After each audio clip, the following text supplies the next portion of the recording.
Gênesis capítulo 37. Jacó ficou morando na terra de Canaã, onde o seu pai tinha vivido. Esta é a história da família de Jacó.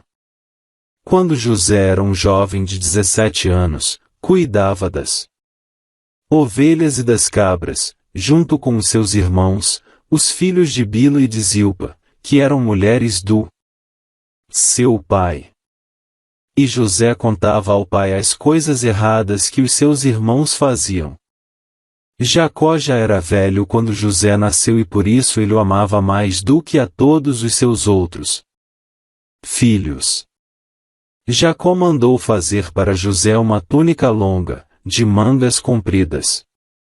Os irmãos viam que o pai amava mais a José do que a eles e por isso tinham ódio dele e eram grosseiros quando falavam com ele.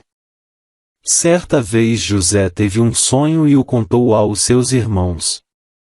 Aí é que ficaram com mais raiva dele. Porque ele disse assim: escutem, que eu vou contar o sonho que tive. Sonhei que estávamos no campo amarrando feixes de trigo.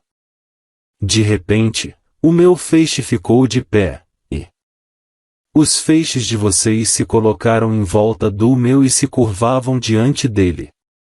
Então os irmãos perguntaram: quer dizer que você vai ser nosso rei e que vai mandar em nós?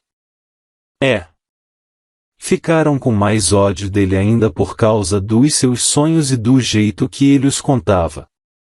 Depois José sonhou outra vez e contou também esse sonho aos seus irmãos. Ele disse assim: e eu tive outro sonho. Desta vez o sol, a lua e 11 estrelas se curvaram diante de mim. Quando José contou esse sonho ao pai e aos irmãos, o pai o repreendeu e disse: e o que quer dizer esse sonho que você teve?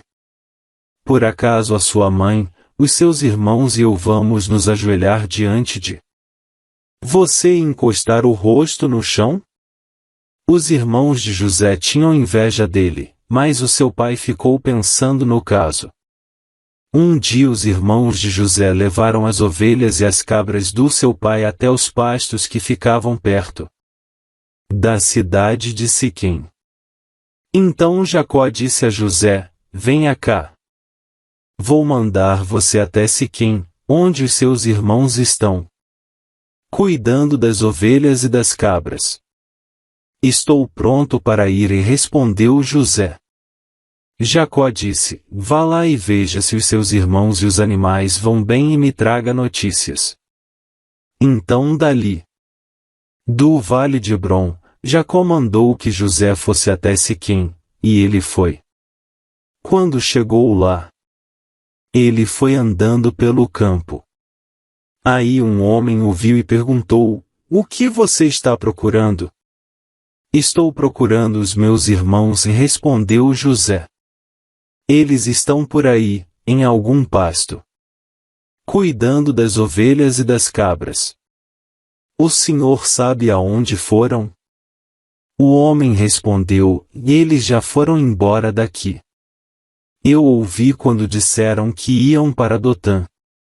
Aí José foi procurar os seus irmãos e os achou em Dotã. Eles viram José de longe e, antes que chegasse perto, começaram a fazer planos para matá-lo. Eles disseram: e lá vem o sonhador. Venham, vamos matá-lo agora. Depois jogaremos o corpo num poço seco e diremos que um animal selvagem o devorou. Assim, veremos no que vão dar os sonhos dele. Quando Ruben ouviu isso, quis salvá-lo dos seus irmãos e disse: não vamos matá-lo. Não derramem sangue.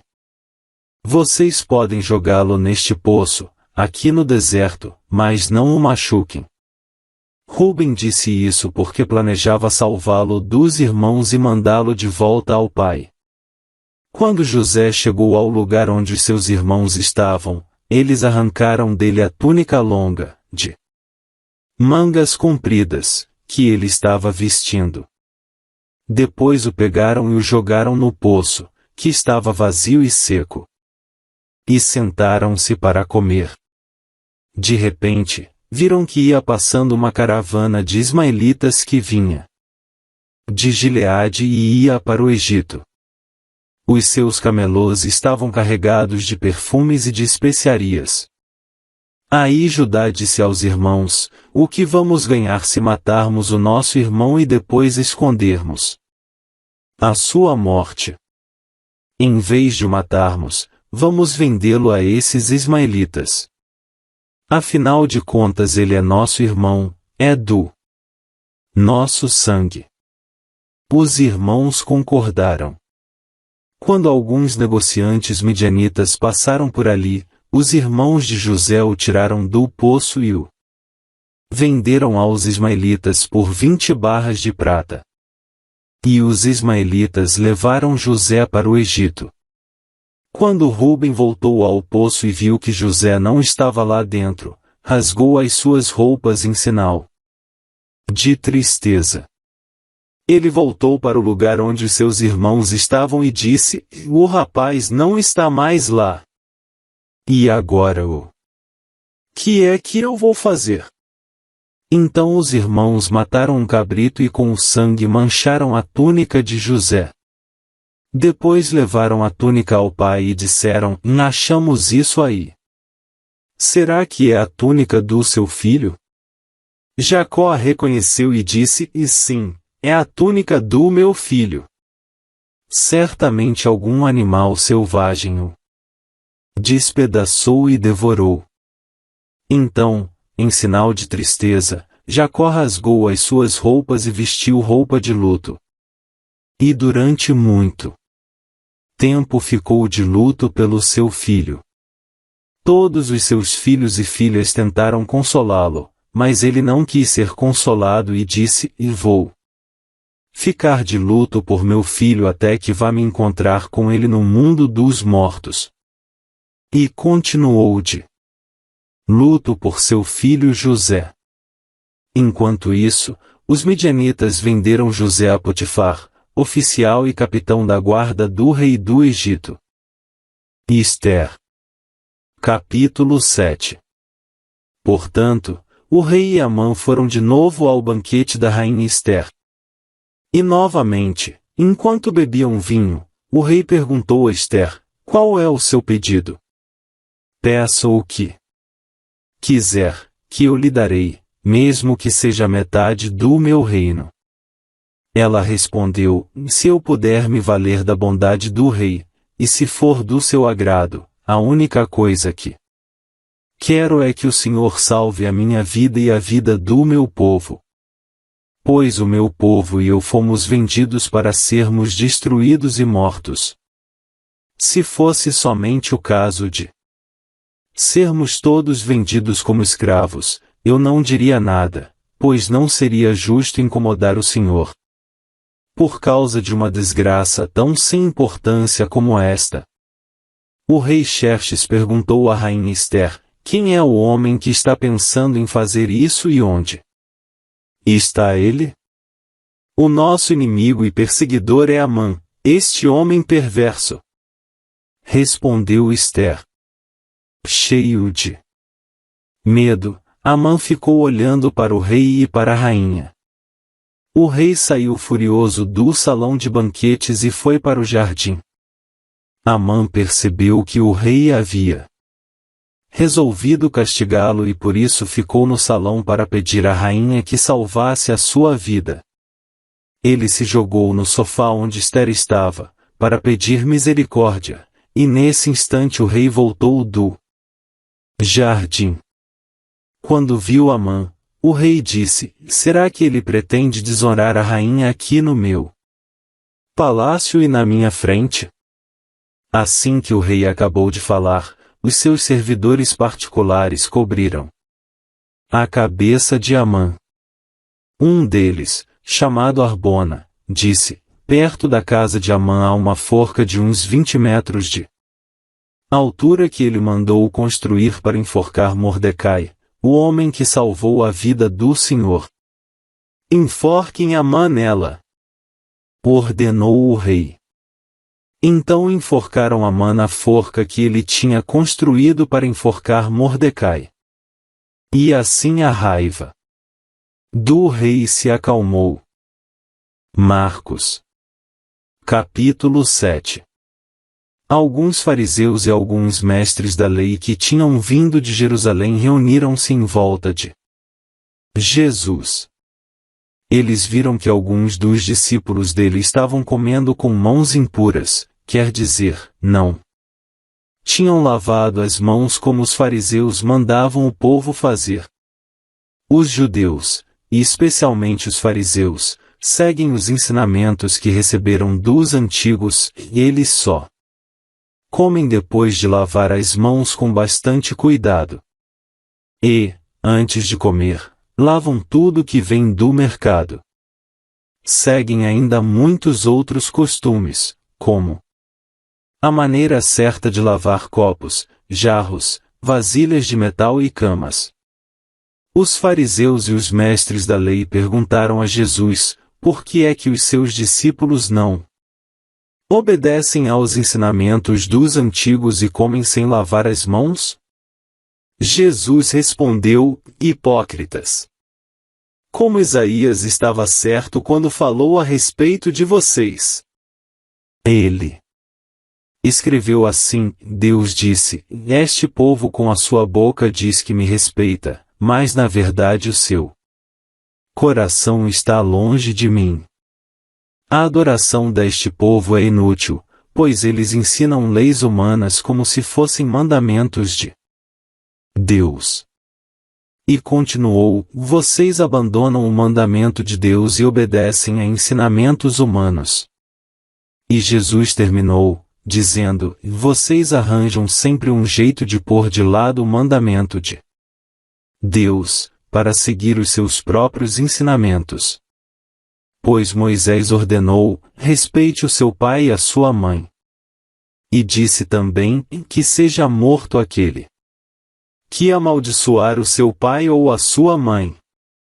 Mas vocês ensinam que, se alguém tem alguma coisa que poderia usar para ajudar os seus pais, mas diz, eu dediquei isto a Deus. Então ele não precisa ajudar os seus pais. Assim vocês desprezam a palavra de Deus, trocando-a por ensinamentos que passam de pais para filhos. E vocês fazem muitas outras coisas como esta. Jesus chamou outra vez a multidão e disse, escutem todos o que eu vou dizer e entendam. Tudo o que vem de fora e entra numa pessoa não faz com que ela fique impura, mas o que sai de dentro, isto é, do coração da pessoa, é que faz com que ela fique impura. Se vocês têm ouvidos para ouvir, então ouçam. Quando Jesus se afastou da multidão e entrou em casa, os seus discípulos lhe perguntaram o que queria dizer essa comparação. Então ele disse, vocês são como os outros, não entendem nada. Aquilo que entra pela boca da pessoa não pode fazê-la ficar impura. Porque não vai para o coração, mas para o estômago, e depois sai do corpo. Com isso Jesus quis dizer que todos os tipos de alimento podem ser comidos. Ele continuou, o que sai da pessoa é o que a faz ficar impura. Porque é de dentro, do coração, que vêm os maus pensamentos, a imoralidade sexual, os roubos, os crimes de morte, os adultérios, a avareza, as maldades, as mentiras, as imoralidades, a inveja, a calúnia, o orgulho e o falar e agir sem pensar nas consequências.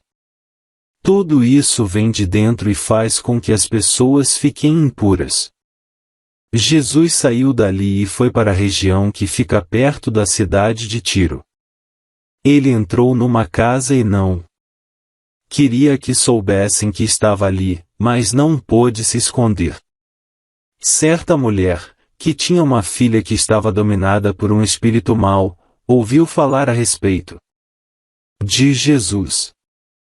Ela veio e se ajoelhou aos pés dele. Era estrangeira, de nacionalidade sírio-fenícia, e pediu que Jesus expulsasse da sua filha o demônio. Mas Jesus lhe disse: deixe que os filhos comam primeiro. Não está certo tirar o pão dos filhos e jogá-lo para os cachorros. Mas, Senhor, respondeu a mulher, até mesmo os cachorrinhos que ficam debaixo da mesa comem as migalhas de pão que as crianças deixam cair. Jesus disse: por causa dessa resposta você pode voltar para casa, o demônio já saiu da sua filha. Quando a mulher voltou para casa, encontrou a criança deitada na cama. De fato, o demônio tinha saído dela. Jesus saiu da região que fica perto da cidade de Tiro, passou por Sidom e pela região das 10 cidades e chegou ao lago da Galileia. Algumas pessoas trouxeram um homem que era surdo e quase não podia falar e pediram a Jesus que pusesse a mão sobre ele. Jesus o tirou do meio da multidão e pôs os dedos nos ouvidos dele. Em seguida cuspiu e colocou um pouco da saliva na língua do homem. Depois olhou para o céu, deu um suspiro profundo e disse ao homem: Efatá. Isto quer dizer: abra-se. E naquele momento os ouvidos do homem se abriram, a sua língua se soltou, e ele começou a falar sem dificuldade. Jesus ordenou a todos que não contassem para ninguém o que tinha acontecido, porém, quanto mais ele ordenava, mais eles falavam do que havia acontecido. E todas as pessoas que o ouviam ficavam muito admiradas e diziam: em tudo o que faz ele faz bem. Ele até mesmo faz com que os surdos ouçam e os mudos falem.